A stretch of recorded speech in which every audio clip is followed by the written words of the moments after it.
بسم اللہ الرحمن الرحیم۔ السلام علیکم ورحمۃ اللہ وبرکاتہ۔ امید ہے آپ سب خیر سے ہوں گے۔ اللہ تعالیٰ مجھے اور آپ کو بہت سی برکتیں عطا فرمائے۔ آج کی ویڈیو کا عنوان اس حوالے سے ہے کہ خواب کے اندر زیادہ روٹیاں دیکھنا، زیادہ روٹیوں کو حاصل کرنا، اس کا کھانا، اس کی کیا تعبیرات ہیں، اور کیا یہ خواب دیکھنے والے کے رزق میں اضافہ ہوگا۔ اگر آپ نے میرے چینل کو ابھی تک سبسکرائب نہیں کیا تو آپ سے گزارش ہے کہ ہمارے چینل کو ضرور سبسکرائب کریں اور بیل آئیکن کے بٹن کو دبا کے آل پہ کر دیں تاکہ ہر نئی آنے والی ویڈیو کا نوٹیفیکیشن آپ تک بر وقت پہنچ سکے۔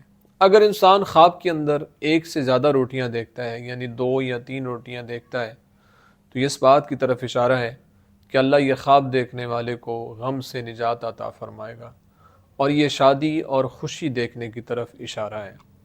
اگر انسان خواب کے اندر یہ دیکھتا ہے کہ اس کے پاس بہت سی روٹیاں ہیں لیکن اس نے کھائے نہیں ہیں، یعنی اس کو کھایا نہیں ہے، ویسے ہی اس کے پاس موجود ہیں، تو یہ اس بات کی طرف اشارہ ہے کہ اللہ تعالیٰ خواب دیکھنے والے کو اتنا ہی زیادہ مال عطا فرمائے گا اور اس کا رزق زیادہ ہوگا۔ اس لیے اللہ کے حضور اس کو شکر ادا کرتے رہنا چاہیے۔ امید ہے آپ کو ویڈیو پسند آئی ہوگی۔ اگر پسند آئی ہے تو لائک، کمنٹ، شیئر ضرور کیجیے گا۔ زندگی رہی تو انشاءاللہ نیکسٹ ویڈیو میں آپ سے پھر ملاقات ہوگی۔ السلام علیکم ورحمۃ اللہ وبرکاتہ۔